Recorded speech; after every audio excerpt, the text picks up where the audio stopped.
This is the Storyworks Roundtable, where we have conversations about craft. Because becoming a successful author begins with writing a great story. On today's episode of the Storyworks Roundtable, Robert, Kathryn, and I dig into Hemingway's short story, Cat in the Rain.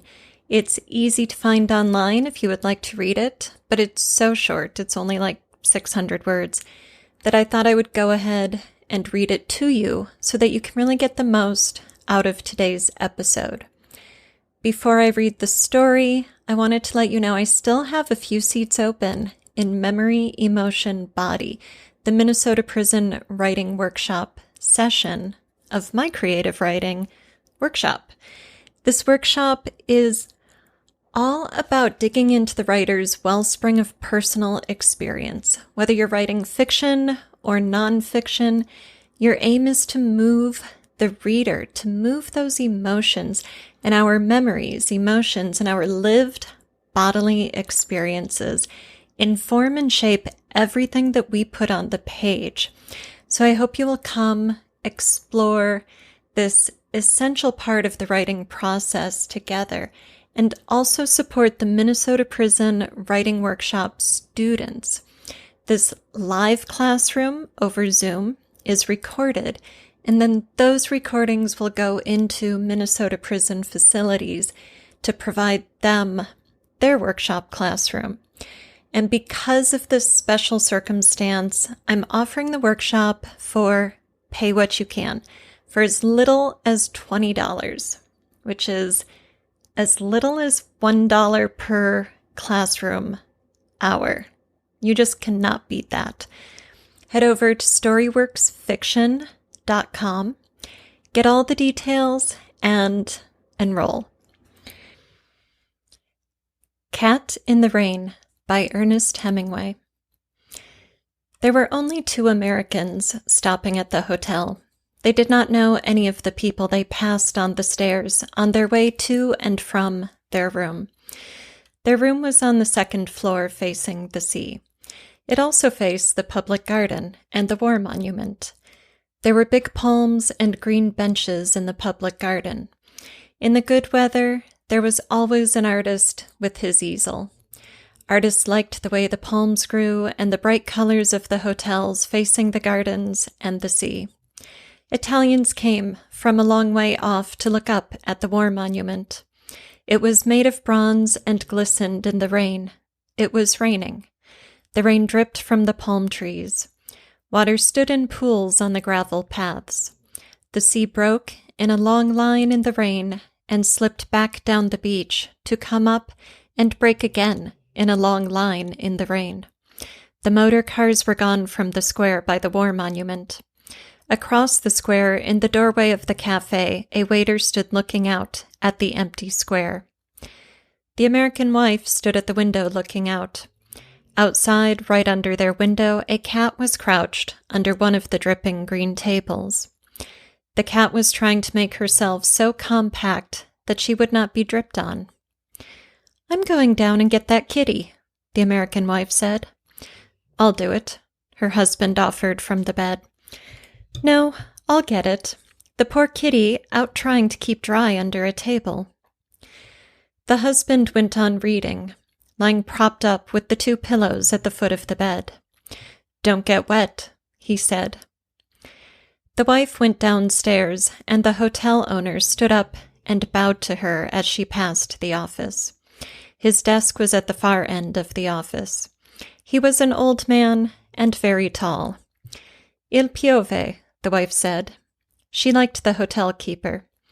"Si, signora, brutto tempo. It is very bad weather." He stood behind his desk in the far end of the dim room. The wife liked him. She liked the deadly serious way he received any complaints. She liked his dignity. She liked the way he wanted to serve her. She liked the way he felt about being a hotel keeper. She liked his old, heavy face and big hands. Liking him, she opened the door and looked out. It was raining harder. A man in a rubber cape was crossing the empty square to the cafe. The cat would be around to the right. Perhaps she could go along under the eaves. As she stood in the doorway, an umbrella opened behind her. It was the maid who looked after their room. "You must not get wet," she smiled, speaking Italian. Of course, the hotel keeper had sent her. With the maid holding the umbrella over her, she walked along the gravel path until she was under their window. The table was there, washed bright green in the rain, but the cat was gone. She was suddenly disappointed. The maid looked up at her. "Ha perduto qualche cosa, signora?" "There was a cat," said the American girl. "A cat?" "Sì, il gatto." "A cat?" The maid laughed. "A cat in the rain?" "Yes," she said, "under the table." Then, "Oh, I wanted it so much. I wanted a kitty." When she talked English, the maid's face tightened. "Come, signora," she said. "We must get back inside. You will be wet." "I suppose so," said the American girl. They went back along the gravel path and passed in the door. The maid stayed outside to close the umbrella. As the American girl passed the office, the padrone bowed from his desk. Something felt very small and tight inside the girl. The padrone made her feel very small, and at the same time, really important. She had a momentary feeling of being of supreme importance. She went on up the stairs. She opened the door of the room. George was on the bed, reading. "Did you get the cat?" he asked, putting the book down. "It was gone." "Wonder where it went to," he said, resting his eyes from reading. She sat down on the bed. "I wanted it so much," she said. "I don't know why I wanted it so much. I wanted that poor kitty. It isn't any fun to be a poor kitty out in the rain." George was reading again. She went over and sat in front of the mirror of the dressing table, looking at herself with the hand glass. She studied her profile, first one side and then the other. Then she studied the back of her head and her neck. "Don't you think it would be a good idea if I let my hair grow out?" she asked, looking at her profile again. George looked up and saw the back of her neck, clipped close, like a boy's. "I like it the way it is." "I get so tired of it," she said. "I get so tired of looking like a boy." George shifted his position in the bed. He hadn't looked away from her since she started to speak. "You look pretty darn nice," he said. She laid the mirror down on the dresser and went over to the window and looked out. It was getting dark. "I want to pull my hair back tight and smooth and make a big knot at the back that I can feel," she said. "I want to have a kitty to sit on my lap and purr when I stroke her." "Yeah," George said from the bed. "And I want to eat at a table with my own silver, and I want candles, and I want it to be spring, and I want to brush my hair out in front of a mirror, and I want a kitty, and I want some new clothes." "Oh, shut up and get something to read," George said. He was reading again. His wife was looking out of the window. It was quite dark now, and still raining in the palm trees. "Anyway, I want a cat," she said. "I want a cat. I want a cat now.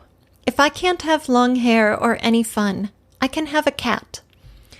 George was not listening. He was reading his book. His wife looked out of the window where the light had come on in the square. Someone knocked at the door. "Avanti," George said. He looked up from his book. In the doorway stood the maid. She held a big tortoiseshell cat, pressed tight against her and swung down against her body. "Excuse me," she said. "The padrone asked me to bring this for the signora." Hello and welcome to this week's Storyworks Roundtable. Today, Robert, Kathryn, and I are talking about a very short story by Ernest Hemingway, Cat in the Rain. And I thought it might be interesting to look at this story through the lens of everything must count. Nothing in here is extra or extraneous, because this story is only about 600 words. It's very short. So first off, first impressions, how did it land with you as a reader? It's kind of sad. A woman yearns for something and the person closest in her life ignores it. Right. Yeah. And I suppose for people who haven't read it, we should probably give a summary. Just backtracking here in my head. So you can easily find the story online by searching for it. And it is only 600 words. So you could pause, read, and come back. But two Americans are in a hotel in Italy. The wife looks out the window. It's raining. She sees a cat. She wants the cat. She goes out to get it. The cat's gone. She comes back in. The husband ignores her and is dismissive of her, my judgmental words there. And then she insists that she really wants a cat. And if she can't have long hair and a spring day and, nice silver on the table, she should get to have a cat. And then the hotel maid knocks on the door and hands her a cat. So there's the summary, which I think it's interesting that my summary is pretty emotion neutral, but the story made you sad, Robert. So let's go back to this first impression. What about this story? Kathryn, were you sad? I don't know. Hemingway always makes me kind of sad. I feel like I was kind of maybe more confused than I should have been by some of the stuff that he was sharing at the beginning with the war monument and the kind of setting that he was giving us, because he's always so dry and cut, like just very short clipped sentences. And so I always get kind of caught on them. But I will agree. Yeah, it made me a little bit sad. She went from being the wife to being the girl. And that hit me really hard, where she's the wife has a kind of like a presence to it, right? Like she is somebody, and it's a relationship somebody, right? Like in relation to what is happening right now. And then she's the girl, and that just feels small and insecure, right? So she's on a mission to go get the cat. She's the wife, and then she doesn't get the cat and she becomes the girl. And that just, again, the sorrow. Yeah, there's an unnurtured part, isn't there? Because in the language, I'm going down and get that kitty. It's a kitty, who calls... Which is very immature. Yeah. And in fact, the things that she wants are immature to some degree as well. I want to tie my hair back in a ponytail, so that could be seen as girlish. And as you say, the language of girl. Interesting. Well, let's talk about the wife. She, as you mentioned, Kathryn, her label changes. She's never named. The husband is given a name, George, I think it is. And then there's, the hotel owner and the maid have bit parts here. But the wife loses status the moment the cat's not there. She goes from being the wife to the girl. And this, you mentioned her being childish, Robert. Her desire for the cat might seem immature unless we read the cat as a symbol. That what she wants is to love and nurture something, and what she wants is a child. She wants a baby. And this is Hemingway, so the war monument has to be World War I, or we assume it's World War I, and these are the interwar years. And so she talks about her hair being short. And short enough that she can feel the nape of her neck. There's no hair there. So 1920s classic bob. And what she wants is to put her hair into a great big knot that she can feel at the back of her head. Well, that's a very matronly hairstyle, especially in these years. So that as imagery, as symbolism, supports this idea that what she really wants is to be a mother. But she's progressively made childish as we read this story. She says, I don't want to look like a little boy anymore. She's called a girl instead of a wife. Even thinking of those interwar years, if it is the 20s and not the 30s, the fashion makes women appear flat-chested and hipless and such. Yeah, and it continues like the making her smaller. In the first section, she sees the hotel keeper and she says she liked him. She liked the deadly serious way he received complaints. She liked his dignity. She liked him. And it says liking him, she opened the door. And then on the way back, it says he made her feel very small and at the same time, really important. So it's like, again, it's changing. It's shifting your perspective on her. It's like entering that door or leaving the door and then entering again changes who she is in the eyes of the reader. Mm-hmm. Yeah. And do you think who she is to her husband changes over the scene as well? There's before she leaves the room to get the cat, and then there's after she comes back from trying to get the cat. Yeah, he makes a cursory offer and then pretty much just goes back to his book. Well, you don't know in the beginning. You don't know that he's not a caring, attentive husband. That's right. You just get. Oh, I'll do it. I'll do it. And she says, no, I'll go get it. And then he says, well, just don't get wet. Well, then everybody repeats that. Don't get wet. Don't get wet. Right. And then she gets wet and she comes back in. And all of a sudden he does become who he actually is. You actually get to see him, right? Previous to this, before you see her shift, you don't see him shift either. So we just get this like glimpse of them, and then you get to see who they are. Mm-hmm. Yeah. And in the opening, don't you assume he's a good, loving husband? Like until proven otherwise.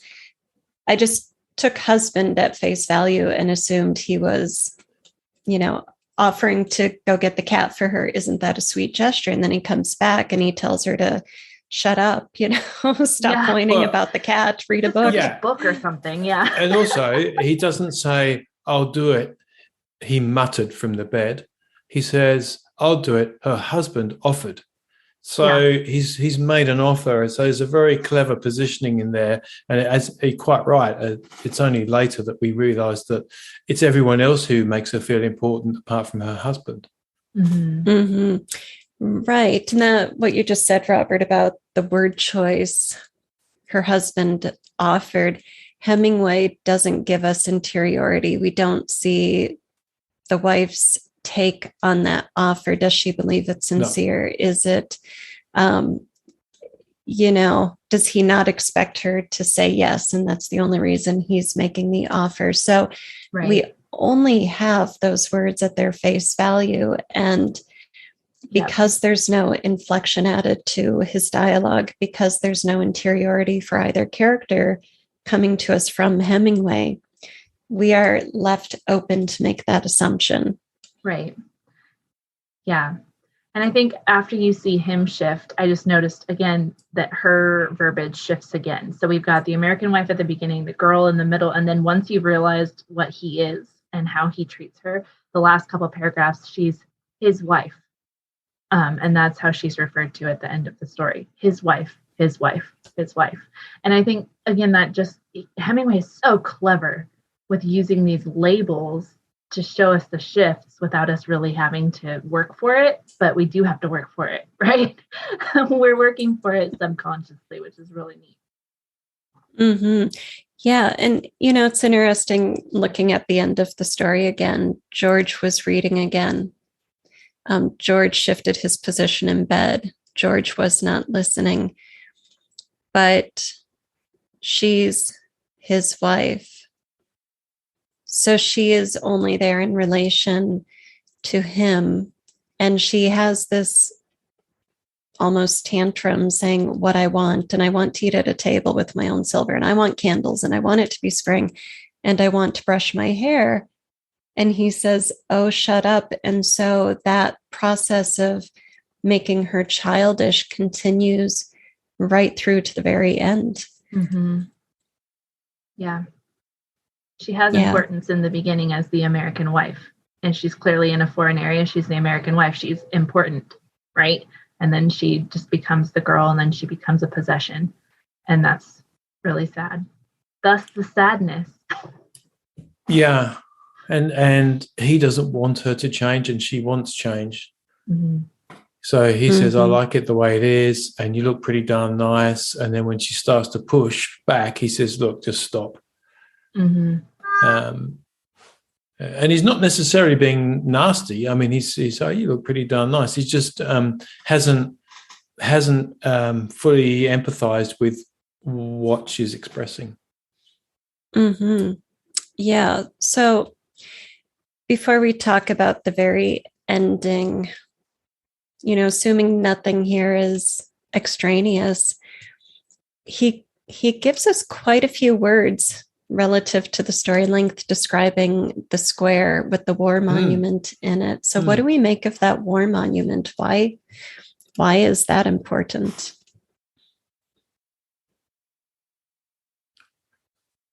Maybe it's a significance of conflict. And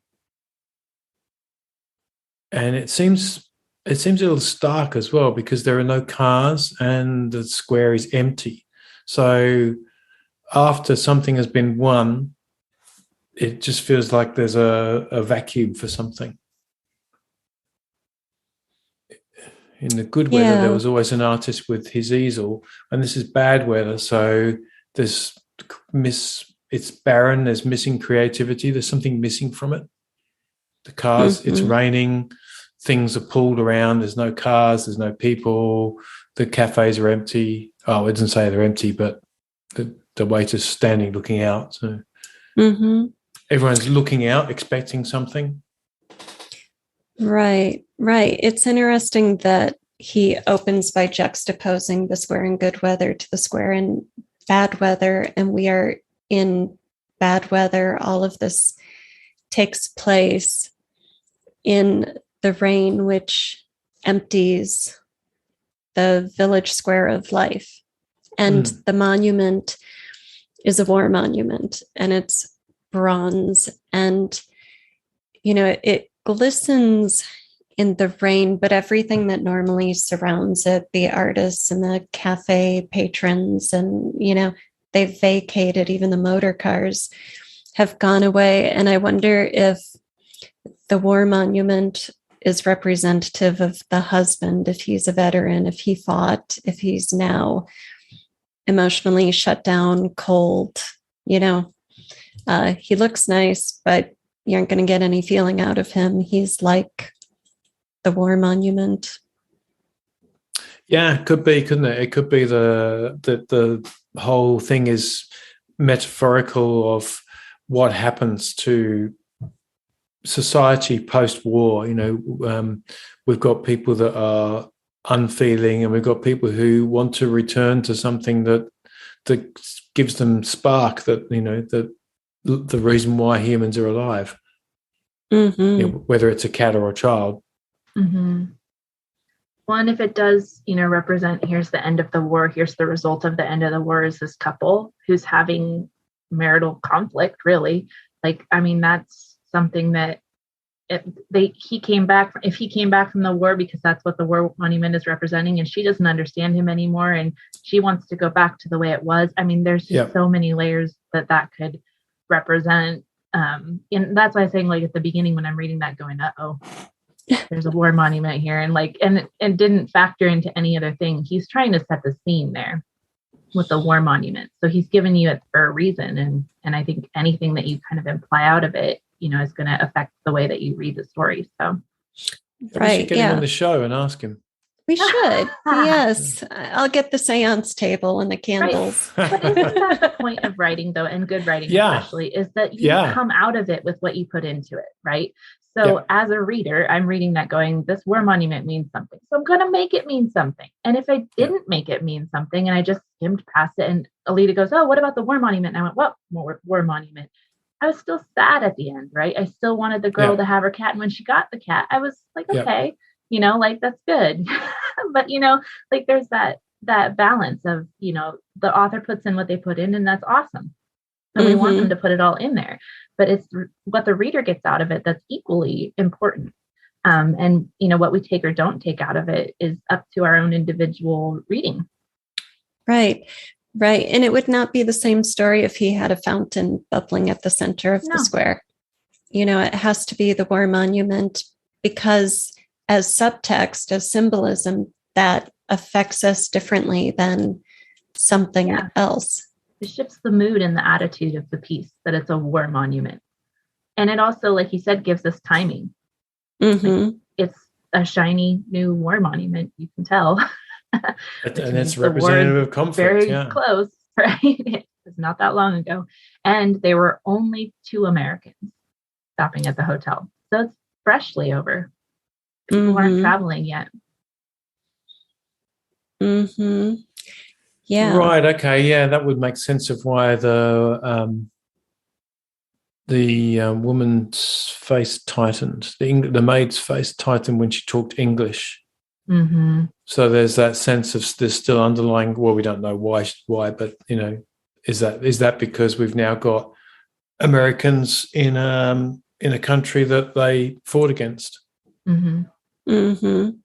Yeah, I mean that makes sense, and again, that's subtext. And if the story, I don't know what year it was actually published, but assuming it came out in the 1920s, everybody would understand why her face would tighten when English is spoken. Whereas today we might have to think about it, do a little more work, think about the historical context, which then was the contemporary context for this piece.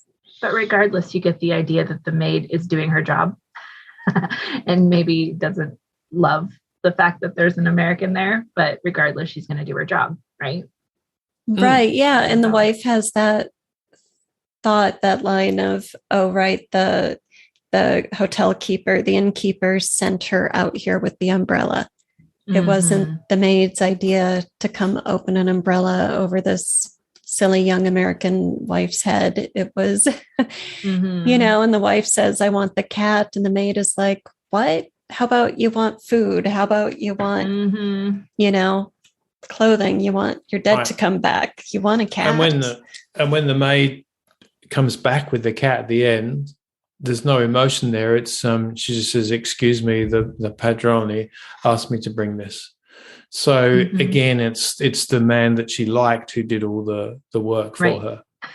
He said, that woman wants a cat, you get that woman a cat. Yeah. Which is what her husband should have done. Right. Right. So, and it continues that idea of her being patronized. She's childish. She needs looking after. Everyone's telling her, don't get wet. Nobody's assuming she can do anything for herself. And so the padrone might see her as a child, and he's stepping in where the husband fails to. Yeah, but either way, like you're saying, it's all minimizing and patronizing. She needs to go out and get her own cat. Yeah. So why end it here? Like she's saying, I want a cat, knock on the door. Here's someone handing her a cat. Because she doesn't really want a cat, right? Because that's not the point. And I think when she gets the cat at the end, you're just like, yeah, but she didn't really want the cat. That wasn't the point. The cat, like you said, it stood for something, right? And so handing her the cat just makes it even more obvious that it wasn't about the cat. Well, also it sets up that beautiful thing where you get in any good stories denouement, which is, okay, you've closed the loop, but you've just opened a whole load of what ifs for me. Okay, well, now what are they going to do with it? They're on holiday. Do they now own the cat? Are they taking it back home? Is it going to cause a big row between her and her husband? And,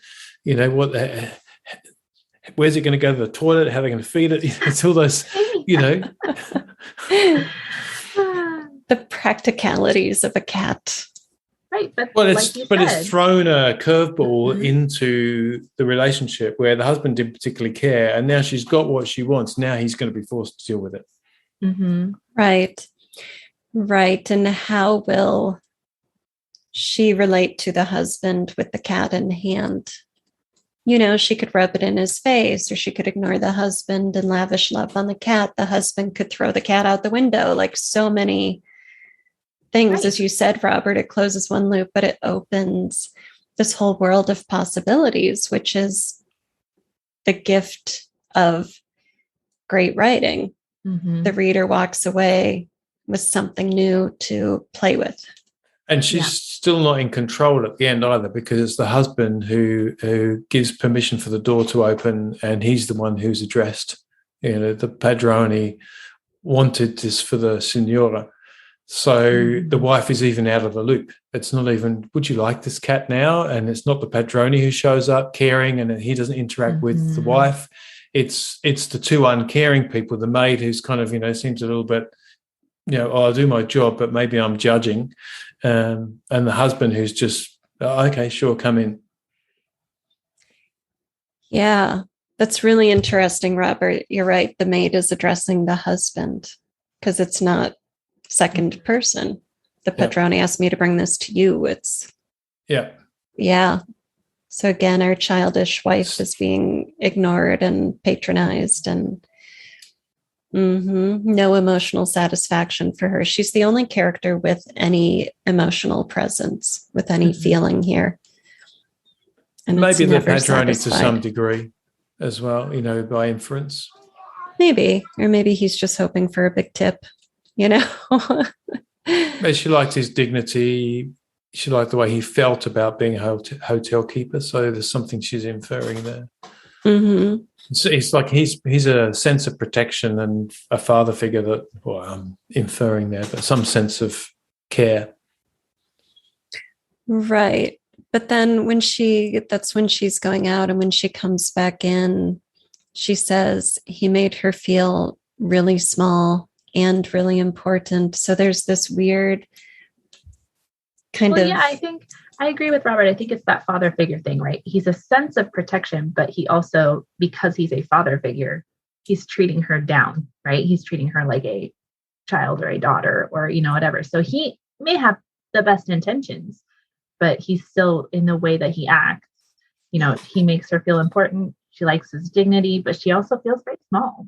She recognizes the fact that she is. Well, he bows. Yeah. Diminished. Yeah. Mm-hmm. Yeah. So it's just really, it's interesting how all of that works together to form our opinion of her and how she's interacted and moved through the story. So well done, Hemingway. Well done. 100 words, and we've talked about it for, and we're all getting more and more out of it the more that we look. So pretty cool. And at that point, I shall bow out and let you conclude the show, because I have somewhere to be. But that was a really fascinating short story. Thank you, Alida. Mm-hmm. Well, thank you. All right. See you back on the show. See you. All right. Do we have any final thoughts about Cat in the Rain? Oh, man. Sorry, I got distracted. Yeah. We talk about the title, the fact that it's called Cat in the Rain. And we've spoken the whole time about the fact that it's about the girl, but the title of this whole thing is The Cat in the Rain, but the cat's not actually what's important. I kind of love that about Hemingway, because I also think of like Hills Like White Elephants, right? And that's it. He takes something that in reality is the symbol, and he turns it into the title, which draws attention to it. So you're looking for the cat in the rain, right? But the cat in the rain is a thematic element or a symbol, not what the story is actually about. So I think sometimes we don't think about the fact that our titles do work for us, but it is our first look into what the story is going to be about. And, you look at a title like Cat in the Rain, and then you read a story about a girl. It's going to influence the way that you're reading and looking at that story. Yeah, it is. So is the cat in the rain a baby? Which I suggested earlier, she might want to, be maternal, which makes sense with the bun, the hair, and, the other stuff. But also maybe the cat in the rain is her.